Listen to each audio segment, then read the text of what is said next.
hoy en nuestras historias de vida son realmente ejemplos del periodismo. Ellos honran a nuestra profesión con 3 valores fundamentales: sensibilidad, consagración y magisterio. Hoy los traemos porque ella fue primero maestra, luego periodista, después maestra de periodistas, siempre maestra y siempre periodista, ya veremos por qué. A él le llaman el loco porque no calcula los riesgos cuando de hacer periodismo se trata. Si les interesan completas sus historias de vida, acompáñenos.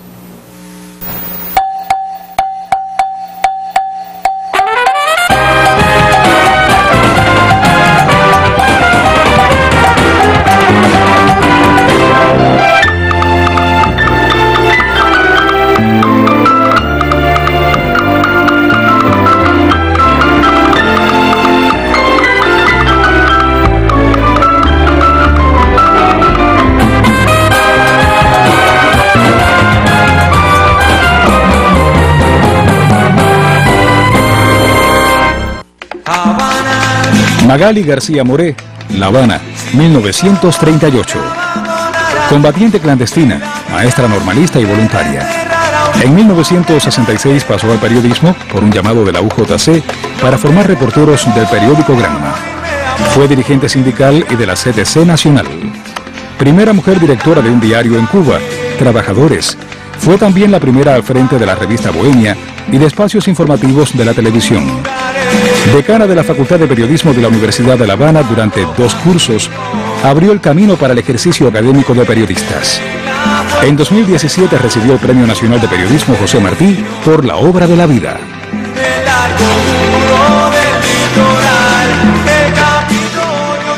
Recibió el premio José Martí por la Obra de la Vida a propuesta de la Mesa Redonda y de la página Cuba Debate. Magali, gracias por estar con nosotros. Gracias a ustedes, a ti especialmente. Bueno, gracias a Randy, que fue tu alumno y que va a hablar en algún momento también aquí.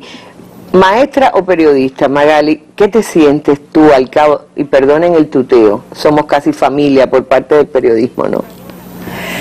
Yo creo que tanto una como la otra. Sí, empecé siendo maestra, ya lo explicaste, pero realmente hay tanto de maestro en el periodista y del periodista en el maestro. Hay un trabajo que está fundamentado en la comunicación, como sus líneas, como su guía. Y creo que eso me ayudó a escoger en un momento determinado e irme por la vía del periodismo. No porque me haya cansado de ser maestra, sino que un poco la vida te va llevando y empiezas a seleccionar y a escoger de acuerdo con esas cosas. Con las condiciones se van creando a veces sin tú hacer nada por eso. Ahora, hay algo que dice la biografía: maestra normalista y voluntaria. ¿Cómo se combina? Yo estudié maestra en la escuela normal para maestros de La Habana antes del triunfo de la revolución, no me saquen tanto la cuenta. y eso hizo que al triunfo de la revolución me incorporara de lleno al magisterio. Se interrumpo la carrera de pedagogía que había iniciado una vez graduada, porque cierra la Universidad de La Habana en el año 56, hasta el triunfo de la revolución no vuelve a abrir. Y eso hace que que me quiera incorporar. Había trabajado muy poco como maestra y eso hace que me incorpore al magisterio nuevamente. Pero Fidel, desde en el año 59 mismo, llamó a los maestros que no teníamos aula a trabajar en las zonas montañosas, sobre todo en zonas bien intrincadas del país donde no... ¿A dónde te tocó? Me tocó en Cruce de los Baños. Eso es hoy cabecera del municipio Tercer Frente. Y estuve allí un periodo de tiempo, no se cubrieron todas las aulas y enseguida volvió Fidel a la carga y convocó a los jóvenes a incorporarse al magisterio para poder dar cobertura a eso. Era un compromiso muy serio de la revolución que él proclama en el discurso de la historia, en la historia Max Olvera. Y entonces yo dije, bueno, no, yo vuelvo. No, de todos modos, aquello era un ejercicio, un entrenamiento donde iba a estar, lo que iba a aprender, y así me decido y me convierto en maestra voluntaria. Pero maestra, yo era jefa de un campamento de maestros voluntarios.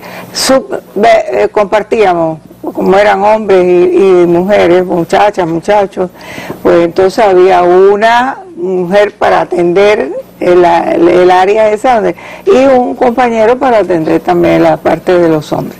Y eso hizo que soy también maestra voluntaria. Ah, ya.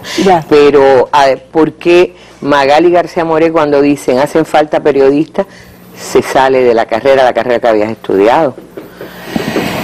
¿Te atraía más el periodismo? Sí, empiezo después de terminado el periodo ese como maestra voluntaria, que fui a tu tierra entonces, a Guantánamo, y a Yateras más bien que a Guantánamo, y ahí estuve, toda la campaña de alfabetización la hice allí. Después se reordenó todo, las escuelas pasaron todas a educación, y yo me quedé trabajando en el INRA, y en el área de capacitación, divulgación, esa cosa. Y entonces en algún momento hacen el llamado de estudiar periodismo a los militantes de los JC, nos dan la posibilidad, y yo me presenté y me aceptaron. Entré en Granma. Bueno, hay algo que ni siquiera me lo tiene que decir porque como amiga me lo sé. Ya tenías 3 hijas en ese momento. Ya tenías 3 hijas. Es decir, muy joven fuiste maestra normalista, maestra voluntaria y al final tuvo 4 hijas, es decir, tiene 4 hermosas hijas, pero todo eso, siendo maestra voluntaria, maestra normalista, estudiando periodismo y metiéndote en la dura labor de convertirte en reportera del diario más importante del país. Fue un reto. ¿Cómo pudiste? Más allá.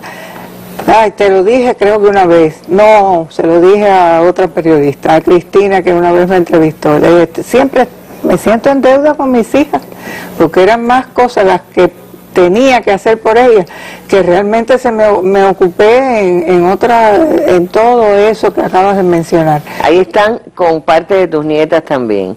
No, esos son, los dos de abajo, sí, claro, la mayor de la nieta y el primero de los varones.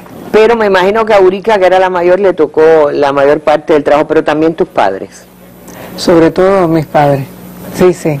Con ellos dos pude contar siempre, además mi mamá trabajaba también, no era tan fácil, había que compartirse entre todos en la casa. Así mismo. Vamos a ver un momentico el álbum de Magali García Moré, aquella muchacha que cuando usted revisa los periódicos de la época, yo les voy a decir algo, fue mi fantasma, me persiguió durante mucho tiempo, porque cuando llegué a Juventud Rebelde y me tocó dirigir, José Alejandro Rodríguez Pepe, que era muy joven todavía, pero era ya un brillante periodista, me dijo, nunca habrá una directora o una jefa de periódicos como Magali García Moré. Yo quería saber cómo era Magali García Moré. Vamos a ver el álbum y volvemos para conversar de esta mujer que luego se convierte en la primera directora de periódicos de Cuba.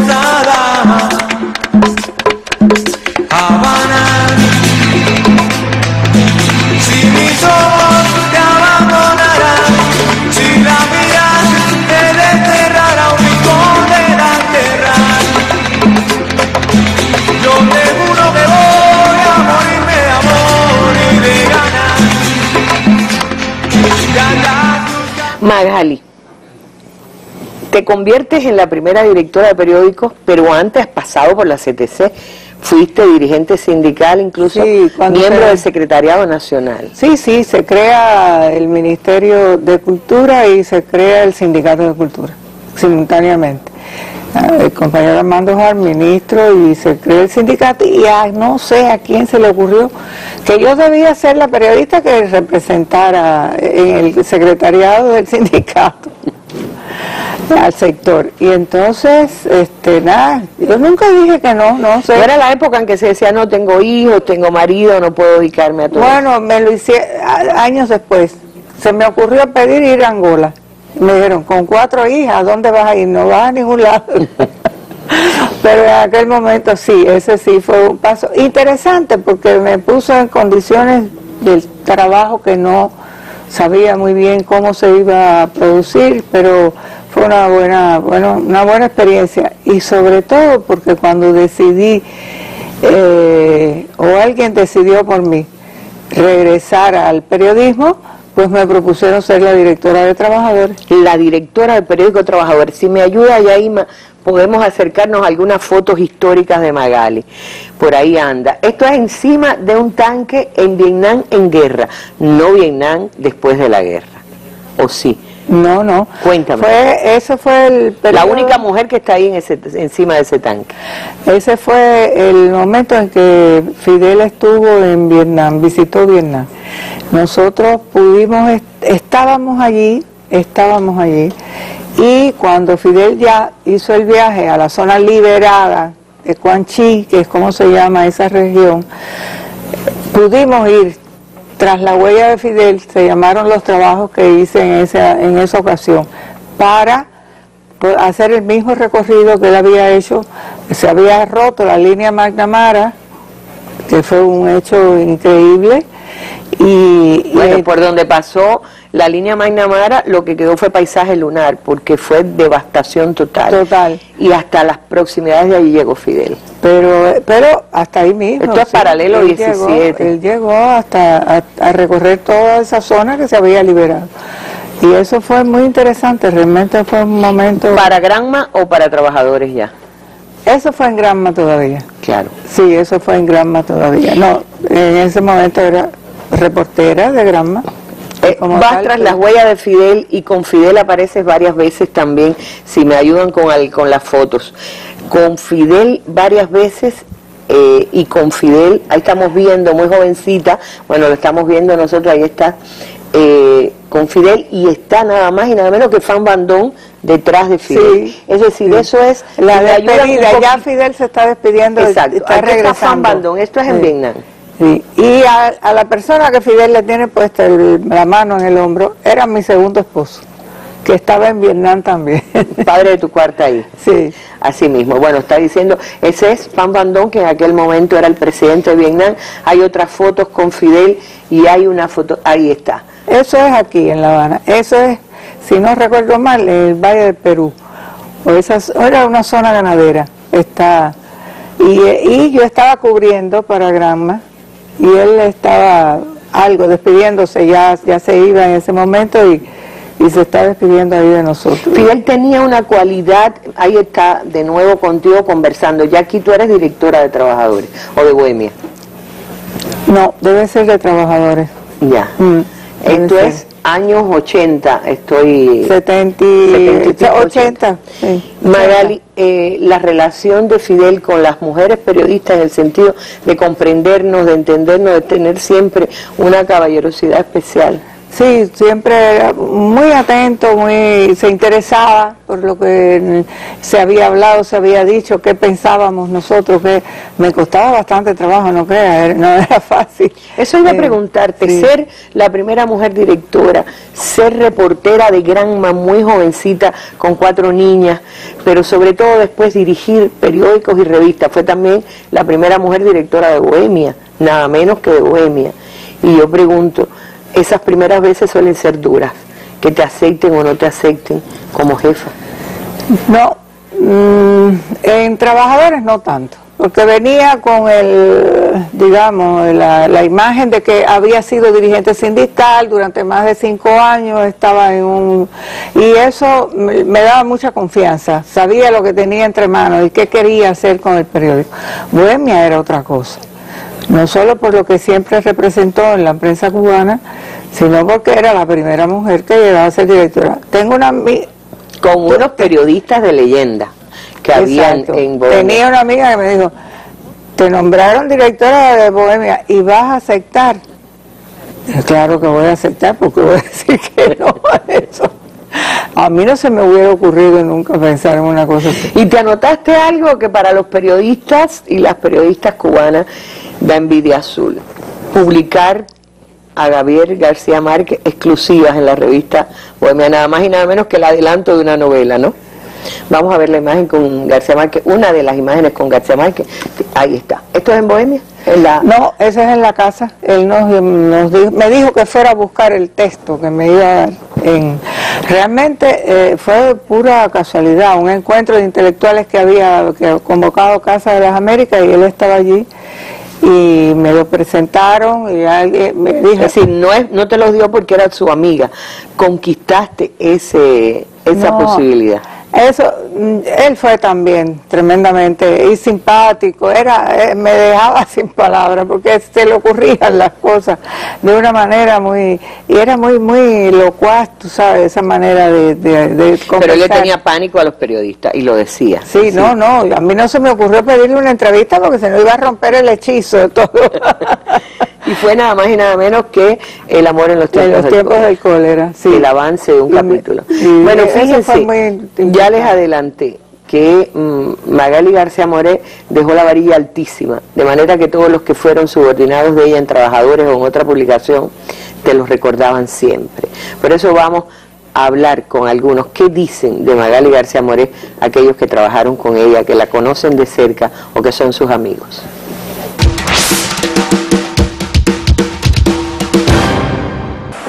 Mi mamá ha sido muy versátil dentro del periodismo cubano. Atendía a varios sectores, entre ellos ganadería, educación, pero nunca dejó de atendernos. Dentro de todo su trabajo y el cúmulo de actividades que tuvo, fue una mujer siempre muy consecuente con sus actos y muy importante su labor como periodista. Magali siempre tuvo esa capacidad. La capacidad, primero, de sacarle a los profesionales lo mejor de sí. Hay cosas importantísimas, prácticamente los primeros acercamientos a la radio lo hice con Magali como mi profesora. Que Magali llegara a la Facultad de Comunicación, o en aquel momento Facultad de Periodismo, en medio de instantes complejos que se vivían en la facultad, fue una experiencia nada agradable que removió la facultad, y que coincidiera con mi elección como presidente de la FEU de la facultad, creo que fue una bendición, porque estábamos en un momento, como decíamos, de mucha complejidad, había dificultades con el claustro docente, los estudiantes con ciertas aprehensiones de qué iba a pasar en la Facultad de Periodismo, y Magali llegó para cambiar la realidad y llegó para cambiar también la percepción que había de la Facultad de Periodismo, de sus estudiantes, y fue la mejor y más incondicional aliada de la FEU, de la dirección de la FEU y de los estudiantes en aquellos tiempos. En Magali García Moré se sintetizan muchas cosas, se sintetizan los sueños de los jóvenes de mi época, se sintetizan los sueños además de los profesionales y se sintetizan los sueños de aquellos que incluso en algunos momentos tuvieron que aplazarlos. Logramos también incluso cambiar prácticas que hasta hoy han perdurado. Cuando las tesis de grado eran solo tesis conceptuales, nosotros cambiamos eso y las convertimos también en tesis de producción, que no fuera solo el estudio académico, sino incluso llevar eso a la práctica periodística. Abrimos los foros científicos también para que fueran no solo especies de concursos de conocimiento, sino también tuvieran su espacio para premiar a los mejores reportajes, las mejores entrevistas, los mejores trabajos periodísticos de los estudiantes. Y si tuviera que, ¿cómo decirte?, que resumir a mi abuela en dos palabras, diría integridad y elegancia, porque mi abuela es una mujer muy elegante y para mí ella es mi segunda mamá, no puedo decir nada más, es eso. Para mí, bueno, para cualquier hijo una madre es una madre, yo creo que es el mejor ejemplo que yo he tenido. Con mis hijos, que ha tenido la oportunidad de conocer a sus bisnietos, es una relación muy estrecha y mis hijos la quieren mucho, incluso yo no llamo a mi abuela abuela, yo llamo a mi abuela mami, como mi mamá. ¡Qué belleza! Oye, ¿y cómo? Tú que creías que abandonaste a tus hijas un tiempo y como te agradecen tus hijas y tus nietas, soy yo la que voy a terminar llorando aquí oyendo eso. Y efectivamente la elegancia que ha sido siempre donde llega, nos encontramos en el Premio de Periodismo 26 de julio y lo estás tan bella que vas a reservar para nuestra entrevista. Voy mejor todavía. Magali, volvamos a la facultad, porque como dice Randy, fue una ruptura. Por primera vez llegar alguien que no venía de la academia, o por lo menos no venía del partido, era la primera periodista que salía de la dirección de un medio a dirigir la facultad. Y los 2 años tuyos, cortos años, sin embargo se habla de mucho cambio. El primero y más importante, traer periodistas a dar clases. Cuéntanos un poquito.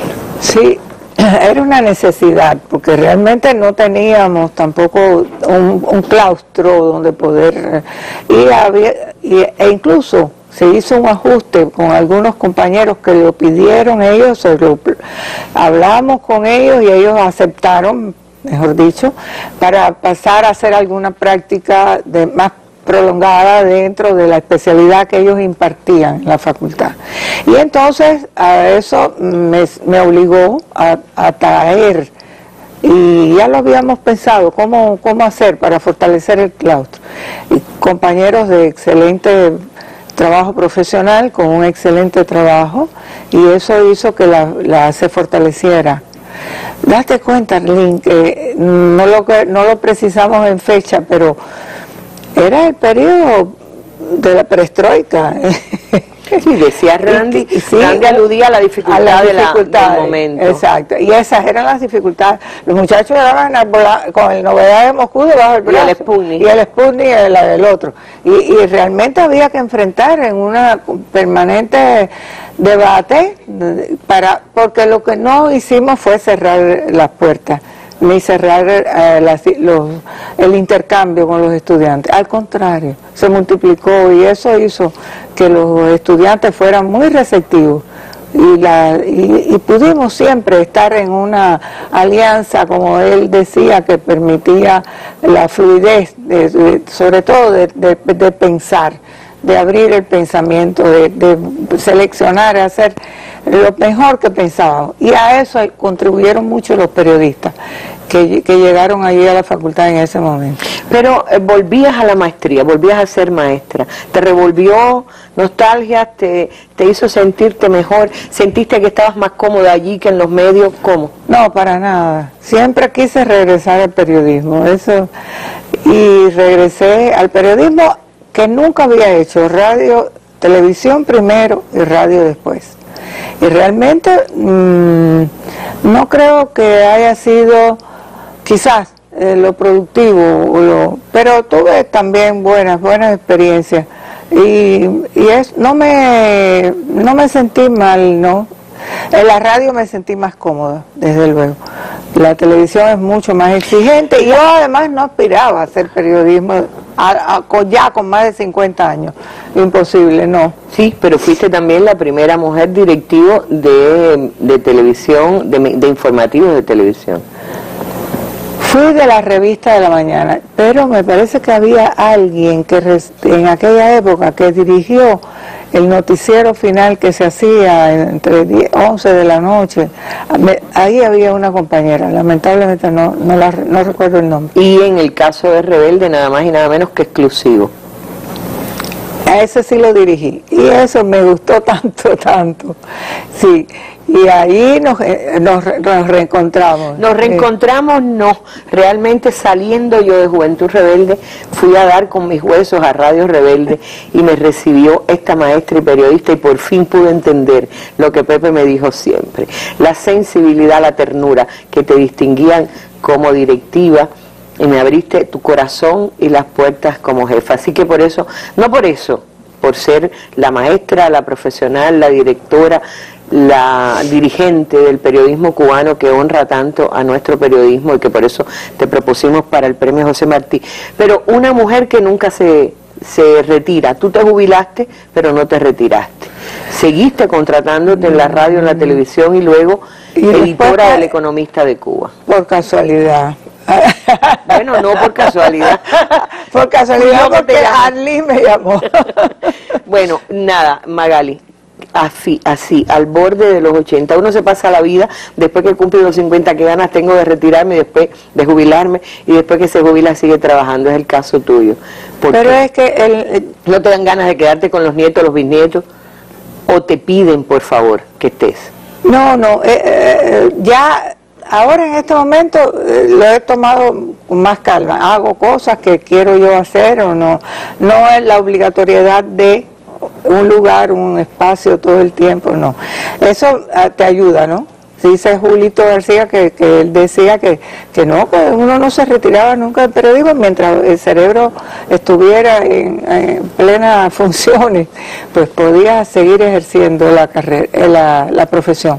Y eso creo que es cierto, no te exige tampoco un ritmo, un horario, te exige sí lo que tú puedas dar, lo que tú seas capaz de dar. Y yo creo que yo siempre he estado tan comprometida con el periodismo, me he sentido tan comprometida porque el periodismo para mí es la revolución. Eso es, en resumen. Bueno, y porque esta es una mujer que no descansa. Gracias, Magali. Nos vemos mañana en el Congreso, en estos días de Congreso estaremos, si no viéndonos, sí pensando en Magali García Moré, la primera mujer que dirigió un diario, la primera mujer que dirigió la revista Bohemia, la primera mujer que dirigió tantas cosas y que jamás perdió la ternura y sigue ahí, ayudando a la Unión de Periodistas de Cuba. Un abrazo grande y la más elegante. Tenía razón tu nieta, la tiene absolutamente, que nos has enseñado a todas. Gracias, Ellen, gracias a ti. Gracias, mi amor. Nos vamos nada más y nada menos que para la casa del Loquillo. Digo nos vamos como un eufemismo, nos fuimos, estuvimos allí en el día más caliente de La Habana. Ya notarán los chorros de sudor que corrieron en esa casa de 15 cercano a G, donde el Loquillo tiene su mundo personal y familiar porque anda recién operado nada menos que de la cervical y bueno, ya verán lo que nos cuenta. Un beso para él también. Gracias, Magali. Loco, cuando anochezca en tu... Antonio Gómez Delgado, La Habana, 1945. Empezó vendiendo periódicos para ayudar a su familia. Al triunfo de la revolución, descubrió su verdadera vocación al entrar al ICR como auxiliar y aprendiz de toro. Formado como camarógrafo por los mejores directores del medio, se convirtió con los años en maestro de las nuevas generaciones y una leyenda entre los camarógrafos informativos. Ganó el Premio Nacional de Televisión y el de Periodismo José Martí por la obra de la vida, entre otros muchos reconocimientos. Antonio Gómez, el Loquillo. ¿De dónde salió el epíteto? ¿Quién te nombró el loco o el Loquillo? Bueno, en el año 62 yo entro a trabajar en la televisión, en el Canal 4. Para mí, desde que yo entré a trabajar ahí, de mensajero. Yo era el mensajero del Canal 4. Y desde que entré allí, la televisión me fascinó. Entonces era todo el día de mensajero y yo me quedaba hasta que cerraba la planta. Y salía de un programa para otro y salía así. Entonces, uno se llama castellano, porque lo mismo hacía de dulce que de cualquier cosa. Yo me quería quedar allí, estuve 3 meses de mensajero nada más. Me quería quedar y como todos los días habían varios programas en varios estudios, yo saltaba de uno para otro y dicen, oye, ¿de dónde salió el loquillo este? Se parece al pájaro loco. El loquillo, el loquillo, y ya ahí, a partir de ahí perdí mi nombre. Y ya, no, el Loquillo para siempre. Pero tú sí tienes nombre. ¿Antonio Gómez qué? Antonio Gómez Delgado. ¿Quiénes eran tus padres, Antonio Gómez Delgado? Mi padre, Juana Delgado, y Raimundo Gómez. Oí que tu madre lavaba para la calle. Mira, mi mamá era una mujer muy humilde, de Caibarín, pero muy humilde, muy sencilla, muy humilde, lavaba para la calle. Éramos 7 hermanos. Mi papá tenía poco trabajo, había que alimentarnos y que a veces ni se podía. Y ella hacía de todo por tal de darme un poco de comida. Y entonces era una mujer, yo le decía Mariana porque era muy fuerte. Yo le decía, vamos Mariana, pues Mariana, vamos Mariana. Ya en los últimos años yo le daba al médico y el médico le hacía pruebas y yo le decía, vamos, dale, que tú eres Mariana. Y ella se reía así, en caliente lo decía. Mi mamá una mujer muy buena. Mi padre, excelente. ¿Quién era tu papá? Era chofer de Rastra pero en aquella época, Arlín, los 9 minutos más fijos, daba un viaje, le daban 25 pesos por un viaje, pero cada 2 o 3 meses. Era todo, era un hombre muy bueno que vivía para nosotros. Yo recuerdo que a veces ni comían, con tal de que yo me daba, al principio yo no entendía eso. Y sin embargo era mi mamá y mi papá. ¿Eran emigrantes, hijos de emigrantes? No, ella era de Caibarín y él era aquí de La Habana. Pero quiero decir, de ascendencia española. No, eran... ¿Esos ojos azules tuyos de dónde vienen? Puede haber sido de ella, de mi mamá, pero no era migrante, no. ¿Tu mamá tenía los ojos claros? Sí. Bueno, es decir, yo sí me parecía mucho a mi mamá. Todo el mundo me decía, ¿cómo te parece a Juana? Ahora fíjate, ¿vivían ustedes allí en Caibarín? No. No, esto de Caibarín lo sé porque me lo dieron. Ya, yo nací en La Habana. ¿En qué barrio? Primero vivimos en Jacomino, en la calle Velázquez. Después nos mudamos cerca de Guanabacoa. Y como a los 3 años ya nos fuimos para San Miguel Padrón. Que mi mamá, porque en aquella época... Cuando dices aquella época, ¿cuándo? Exactamente. Antes de la revolución, en sí, 50, años 50. Sí, en el 59, que es la primera vez que yo veo a Fidel. Mi mamá estaba conmigo, ya vivíamos en San Miguel. Y mi mamá me pidió, yo vendía periódico. Yo salía todos los días a vender periódico y ese día ella salió conmigo, en la avenida del Camino. Y casi estábamos desalojados. Entonces, mi mamá siempre quiso comprar, vivíamos con una espada arriba que nos desalojara. Entonces compró una casita en San Miguel Padrón. Y allí, poco a poco, ella decía, ya aquí no nos va a sacar, nadie nos va a sacar, esto es nuestro aquí ya. Entonces poco a poco empezamos y un día, bueno, y ahí hicimos una buena casita.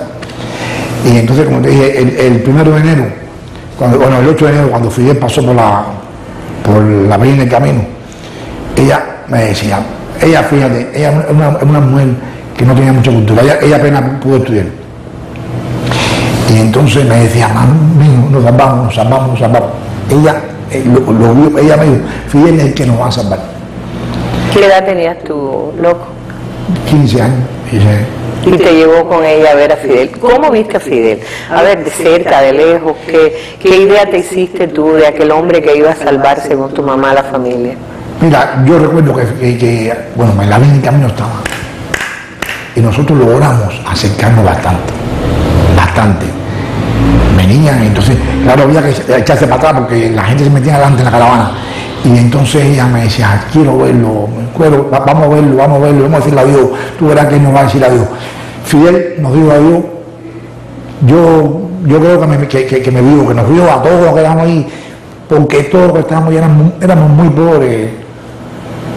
Y entonces ya cuando se fueron así, ya me dijo, bueno, estoy contenta porque a partir de ahora, tú verás que nosotros los pobres vamos a ser mejores personas, vamos a vivir como seres humanos. Eso sí me lo dijo ella varias veces. Y entonces tú vendías periódicos, pero cualquier periódico, solo en prensa libre. No. Porque por la mañana vendía Información y el Mundo. Después a las 10 de la mañana vendía un periódico que se llama El Crisol, que salía a las 10. Era un periódico muy sensacionalista. Amarillista. Ajá, total. Yo abría el periódico con 2 y era siempre un muerto, aquella horrible. Oye, Crisol. Y entonces ya a las 12 del día, si no lo vendía, perdía. Y entonces trataba de comer algo por ahí y me quedaba a sacarle el prensa libre para la tarde. Y entonces los jueves sacaba el CISA y el viernes sacaba la revista Bohemia. Yo quería sobrevivir y mi mamá y mi papá me nos enseñó eso, hijo, hay que sobrevivir, pero sobrevivir honesto. O sea, con una mentalidad de nunca, de ser honesto. Ella me decía, hay que ser pobre pero honrado y limpio. Pobre, honrado pero limpio. Eso era constantemente. Entonces era ver, a ver si con 15 años yo lo que quería era sobrevivir. Yo vengo un poco de la vida cuando ya tengo un tío que trabaja en el periódico Prensa Libre, y él logra meterme a mí allí de Boston Limpieza. Todavía estaban los dueños, Sergio Carbó y Medrano y el hijo Ulises Carbó. ¿Año 59 es cuando tú empiezas ahí? No, empiezo años sí. Antes. No, a final del 59. Final del 59. Entonces ya entro ahí en Boston Limpieza y además me pagaban 20 pesos, pero por fundir el plomo, en aquel momento el periódico se hacía con plomo. Claro. Por fundir el plomo, que era 3 a la semana, me daban 8 pesos más. Y eso, bueno, me dio un poco más de orgullo ayudar a mi mamá para hacer la casa. Nosotros fuimos guardando poco a poco y ella primero hizo el cuarto de atrás con un bañito y después poco a poco. Claro. Entonces, así puedo ver, ya cuando yo empecé a trabajar en el periódico había mucha gente revolucionaria. Eso sí, ahora. Ahí no trabajaba Luis Báez. Y estaba también Luis Báez. Luis Báez siempre, ¿cómo te puedo decir? Desde que lo conocí, me puso un brazo para arriba y me dijo, tú tienes que estudiar.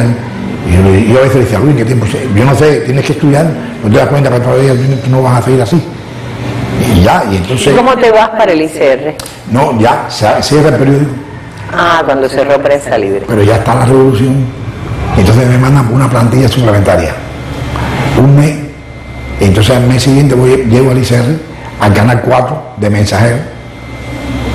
Y entonces ahí ya, bueno... Canal 4, ese era preferiblemente informativo, ¿no? No, allá había de todo. Sí. Ahí sí, pero había un noticiero bueno. Sí, había un noticiero muy bueno. Y bueno... pero tú no tenías ninguna experiencia de televisión. En ese momento no. Yo era mensajero. Pero ¿qué pasa, Lynn? Desde que yo llegué allí, la televisión me fascinó. En el canal 4. Había directores muy buenos y actrices y actores muy buenos. Y ahí me pongo a trabajar de mensajero por el día y por la noche me colaba en todos los programas, salía de un lugar para otro. Y ahí fue donde dijeron el loquillo. Y ahí, entonces uno que se llama Castellano dice, ¿de dónde salió el loco? Lo mismo está aquí, está allá, en todos lados.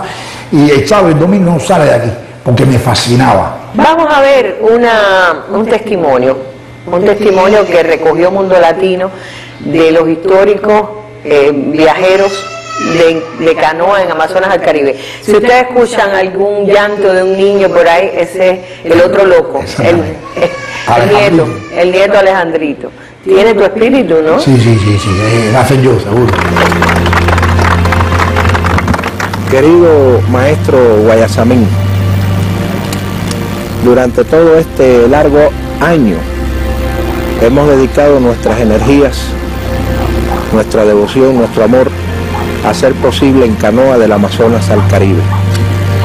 Quiero dejar constancia en la tarde de hoy, aquí en Quito, que la primera persona que creyó en el proyecto, la primera persona que hizo un aporte en la construcción de las canoas, la primera persona que nos alentó y que mereció de todos nosotros nombrarte padrino de la expedición en canoa del Amazonas al Caribe, y agradecerte con toda esta carga emocional que tengo en este momento, el que hayas logrado con tu arte inigualable haber plasmado el estandarte, el logotipo, el emblema, el símbolo de nuestra querida expedición. Gracias, maestro. Gracias a ti.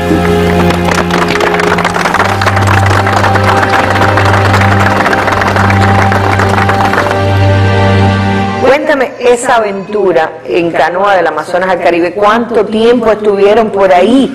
¿Y cómo? Porque ya no era la época de las tarjetas digitales, eran casetes, ¿no? Exactamente. No, cassette y Umatic. Umatic. Aunque era Umatic, o sea, enorme. La cámara, una grabadora aparte. ¿Y de qué pesaba? ¿Cuánto pesaba tu cámara? Mi cámara era una gigante, pesaba alrededor de 20 libras, con unas baterías que pesaban mucho. Eran baterías grandes, pero yo la llevé porque esas baterías me daban la oportunidad de trabajar todo el día, porque allí a veces no podía volver. Yo llevé una plantica, y esa plantica yo la encendía a veces por la noche, si conseguía la gasolina. Mira, la expedición para mí fue una experiencia única. ¿Qué tiempo fue? Año y medio. Pero Lynn, mira, al principio... ¿Cuántas horas filmaste? Desde que ya amanecía hasta que se iba el sol. Y a veces hacía testimonios en las noches. Yo me acuerdo que hay una expedición que se llama Leda, ya no está a punto. Leda, murió hace poco. Ajá. Y entonces ella en la noche era que se ponía a trabajar y yo me ponía a trabajar con ella. Y eso me hacía también que el tiempo, porque al principio sí, bueno, de Lisa fuimos 4 y nada más que ya 2, quedamos 2, hasta que yo fuerte. Entonces, ¿qué quiere decir? Al principio fue duro, pero ya después... Pero todas las imágenes filmadas son tuyas. Todas. Ahora, ¿cómo te escogieron a ti para esa aventura? ¿Ya tú tenías tu historia en el ICR? Sí, pero yo estaba de corresponsal en Nicaragua. Ya. Entonces Manelo, que era el presidente, fue a verme y me dijo, mira, ahí está la propuesta. Hay una expedición por Amazonas con Núñez Jiménez y si tú quisieras ir, yo le digo, no, ya yo llevaba 5 años en Nicaragua. ¿Tú filmaste la guerra en Nicaragua? La guerra en Nicaragua, sí. Y la guerra y la paz. La guerra es muy fuerte. Ahora que está queriendo volver la guerra a Nicaragua, tienes que haber recordado mucho los tiempos. Todos los días me meto en internet y me da mucha tristeza, porque mira, allí murieron sobre todo muchos jóvenes y niños, las historias que hay ahí de los niños muertos por Somoza, lágrimas, y jóvenes. Yo te digo que yo estuve allí 5 años, pude estudiar aquello allí y fue tremendo, de verdad, la cantidad de jóvenes que mataron. Somoza acabó. Entonces, por eso yo dije, pero este pueblo que ya se ha pasado la vida luchando, ha vuelto otra vez a caer en esto. Qué cosa más grande es. Y después vas a otro escenario terrible que es Panamá cuando la invasión. A la invasión de Panamá. Tú viviste la invasión de Panamá. Exactamente. ¿Qué tú recuerdas de aquello? Una cosa terrible. Una cosa terrible porque lo prepararon todos los americanos.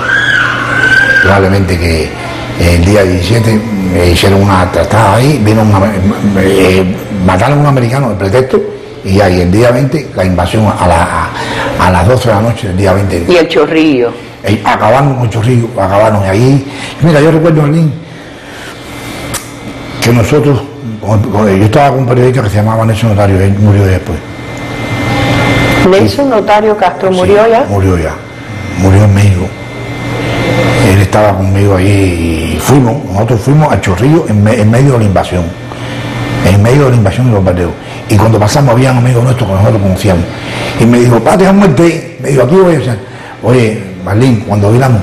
Ya estaban muertos. Ya estaba, pero habían muerto horrible. Acribillados. Y con una bandera panameña cubana adelante. Yo fui a firmarlo y comenzó otra vez tiroteo. Un tiroteo muy fuerte. Esa noche Nelson y un periodista dominicano y una periodista argentina. ¿Sabes quién? Estela Caloni. Estela Caloni. Y el Bacho. Chuchu Martínez. Chuchu, ¿te acuerdas de Chuchu Martínez? Claro. Ajá. Chuchu, qué lindo, es un poeta. Ahí tengo un libro dedicado, él me lo dedicó, sobre Omar Torrijos, de él, me lo dedicó. ¿Conociste a Torrijos? Sí, cómo no. Lo conocí aquí y lo conocí en el año 79, cuando el traspaso del canal. Allí fuimos, lo entrevistamos. ¿Cómo era el general Torrijos? Era un hombre que imponía mucho respeto, pero sin embargo la vez que estaba ahí con él ya era muy afable, una gente muy buena, muy afable, muy bueno. Y yo recuerdo que en Santiago de Cuba cuando habló, porque yo trabajé con él aquí en Cuba y fuimos a Santiago, y yo recuerdo que él traía así una cantimplora y dice, voy a tomar agua, pero lo voy a tomar en un país donde por primera vez a mí no me están vigilando ningún americano. Fíjate qué hombre, qué visión. Claro, muchos dicen que no murió casualmente. Lo mataron, supone. Un hombre como él no podía tener un accidente en un helicóptero. Le pusieron eso. ¿Cuántas cosas has visto? ¿Cuánto has visto esos ojos y esa cámara en tu hombro, loco? Bueno, mira, además de eso, de la expedición, Tuve el privilegio de dar muchos viajes con Fidel, con Raúl. ¿Cuántos viajes con Fidel y con Raúl? Bueno, con Raúl, yo creo todos. En el 79 fue mi viaje que yo di con él, que fuimos a Argelia, a Libia, y él me regaló un reloj a todos en el avión. Pero además, Arlene, tuve también el privilegio de acompañar a muchos médicos cubanos, a muchos maestros cubanos. En Nicaragua, cuando yo estaba allí, que nosotros llegamos a la Semana del Triunfo, ya había médicos cubanos ahí. Y entonces fuimos a Puerto Cabeza. Y yo en Puerto Cabeza, cuando veo a un médico, llegamos y le digo, no, vamos a trabajar por ahí y después venimos a almorzar. Cuando regresamos a almorzar, la Arlene, yo le digo, no, vamos a almorzar. Era gallo pinto, pero era pultico y un pedacito de carne. Yo, no, bueno, es el congrí de los niños. Esa. Pero el problema es que yo le dije, bueno, vaya al médico y esa, no. Me dice, mira, esa era la comida dura, aquí no hay comida. Aquí no hay comida. Oye, no me diga eso. Bueno, lo que llevábamos, o sea, los medios. Y dice, no solo eso, Loquillo. Mira, aquí la sangre la damos nosotros mismos. O sea, ellos trabajaban ahí, operaban, pero con su misma sangre. Después fui al terremoto de Haití. 2010. Sí, como no, el primer grupo que va allí fuimos nosotros. Entonces fue eso, ir allí, llegar allí. Hay un lugar allí que se llama el Anexo. El Anexo es un hospital, que le dicen Anexo porque ese era el anexo al otro hospital. O sea, era un edificio que era el anexo al hospital. Y ahí estaban todos los médicos cubanos. Arlene,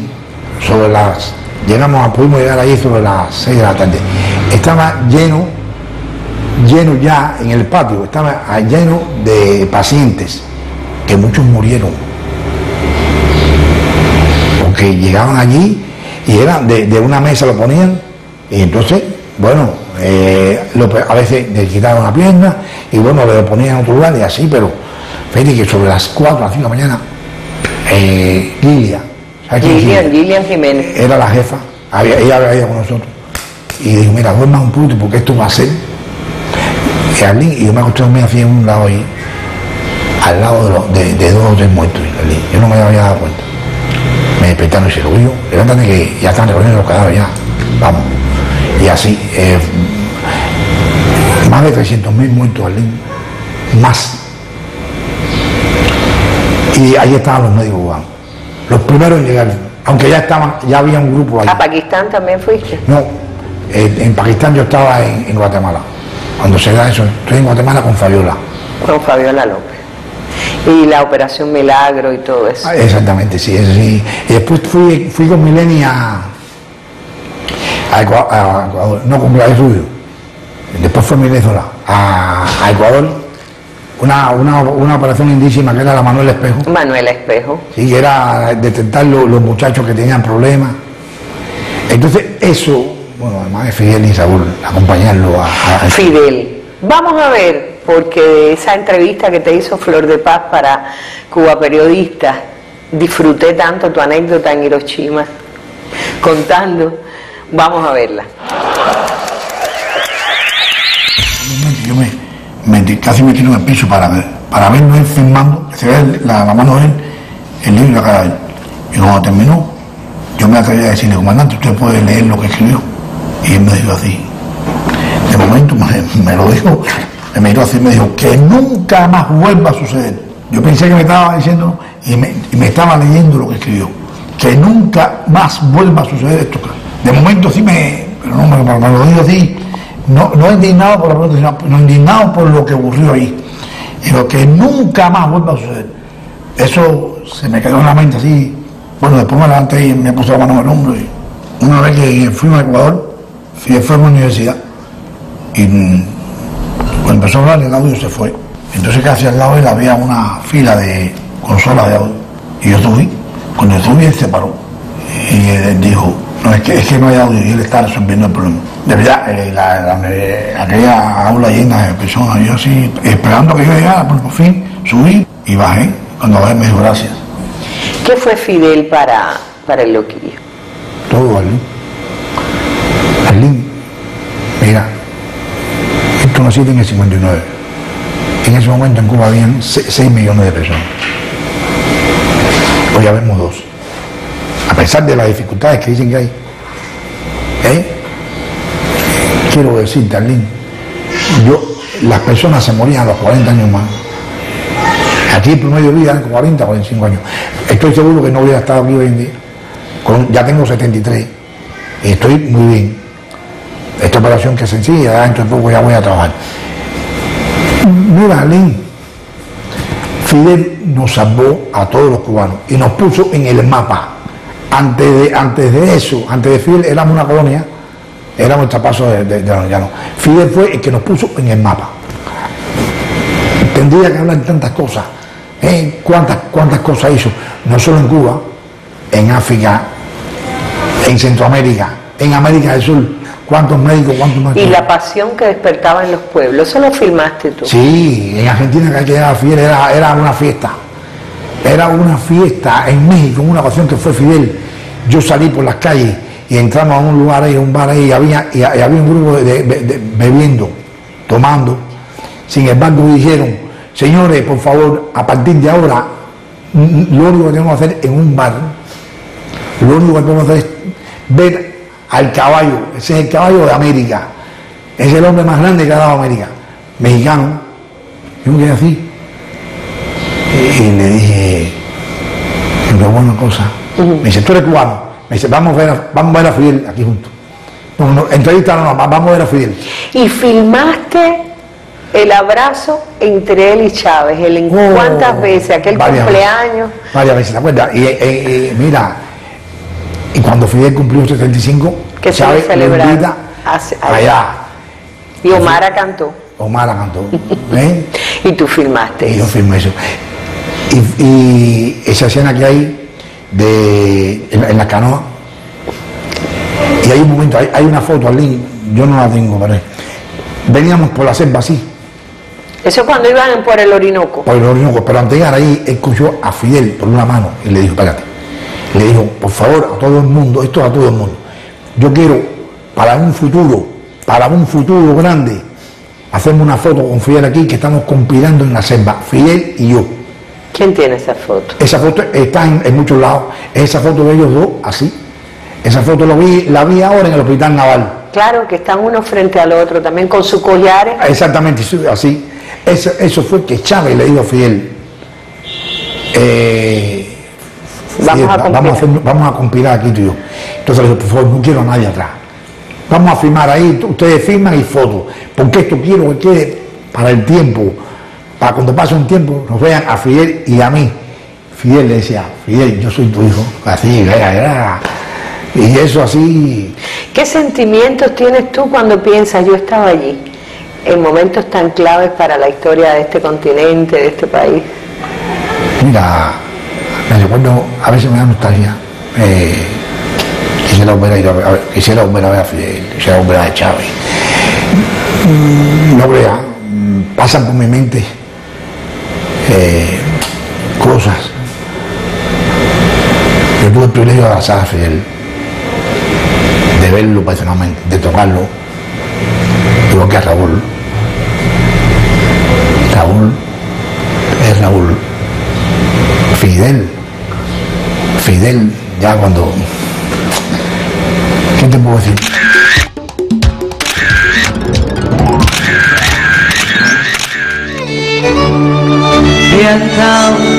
Bianca, ¿no ves que va la luna rodando por Callao? Y un corso de astronautas y niños por un vals me baila alrededor, baila de mí.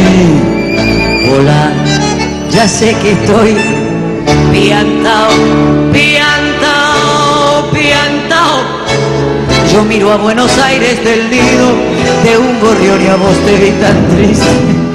De Benívola sentí el loco berretín que tengo. Acabas de operarte, sí, de la cervical. Es la cuenta que te ha pasado tu oficio. cargar una cámara de 20 libras, a veces más, y tú nunca quisiste dejar tu cámara, ¿no? No, mi cámara está ahí. ¿Tú no has usado las camaritas esas que no pesan nada? La usé un tiempo, pero es que las grandes son de más calidad, Marlene. Pero acabaron con tu cuello. Bueno, pero también hice muchas cosas, Marlene, que en definitiva lo que vale es lo que... Yo transmití muchas cosas importantes con mi cámara grande, muchas cosas importantes. Una transmisión de Fidel, una transmisión de Chávez, de Raúl, eso fue con mi cámara. Y eso, esa es, tiene mejor lente, tiene más, son muy costosas, pero son cámaras que es verdad que pesan, pero el trabajo... Valen lo que pesan. Exactamente, pero el trabajo que nosotros hacíamos, teníamos que llevarlo mejor. No cabe en media hora la historia de un hombre que se ganó el epíteto de loco, porque ¿qué son sino los soñadores? Y esto es Antonio Gómez Delgado. Gracias, loco. Loquillo es, para los que lo conocemos, es como si fuera un duende que siempre está de un lado para el otro por su temperamento, no por gusto le dicen el loquillo. Es una persona muy inquieta, pero que además tiene muchas ideas, es muy dinámico para trabajar y sobre todo es un excelente ser humano. Yo me acuerdo que lo vi la primera vez para ponernos de acuerdo en una entrevista que le íbamos a hacer para un libro sobre premios nacionales de periodismo, por supuesto. Él tenía que estar en ese libro y recuerdo que pasamos mucho trabajo para lograr entrevistarlo, porque lo que es una persona tan sencilla que no quería ser protagonista, ¿no? Si hoy puedo decir orgullosamente que soy periodista, es gracias al apoyo que él me dio cuando era estudiante, y yo creo que para muchos de los jóvenes que hemos estado insertados en el sistema informativo y que hemos colaborado con los medios de comunicación desde el inicio de nuestra carrera, él ha sido una figura clave. He tenido varias anécdotas con él. Recuerdo una especial regresando de Venezuela, cuando fuimos a acompañar al comandante Hugo Chávez, que el avión se fue hacia abajo y el loco terminó acostado en el avión, en el piso, y cuando yo lo fui a levantar me decía, no me toque, que estoy cortado, y era el hielo del vaso de agua mío que lo tenía alrededor del cuello, y él pensaba que eso frío era la sangre que le estaba corriendo, y me decía, no me toque, Isma, que estoy cortado, y pasamos tremendo susto. Y el loco siempre es la persona que está buscando el ángulo, que está buscando a lo mejor la forma más complicada de hacer la imagen, pero para que sea diferente, que tenga bastante graficación para todos los trabajos. Es muy cuidadoso con lo que hace. No solo él es una persona que domina, digamos, la técnica fotográfica, ¿no?, sino también es alguien que tiene mucha cultura y sobre todo es un excelente ser humano. Yo digo que es una de las personas que llegan a tu vida, ¿no?, y te aportan muchas cosas positivas. Esa energía que tiene siempre nos las transmite a nosotros los jóvenes para crear nuevos proyectos, nuevas cosas. Nos ponemos a ver fotos y me enseña fotos con Maduro, me enseña fotos con Raúl, me enseña fotos de la expedición del Amazonas al Caribe con Antonio Núñez Jiménez. Y yo le digo, Loquillo, usted ha conocido una cantidad de personalidades. ¿Y cuál fue la respuesta de Loquillo? Flaco, ya te conozco ahí también. O sea, es una persona tan sencilla, una persona tan humilde, una persona tan modesta como las que hace falta en el periodismo cubano actual. Es lo que...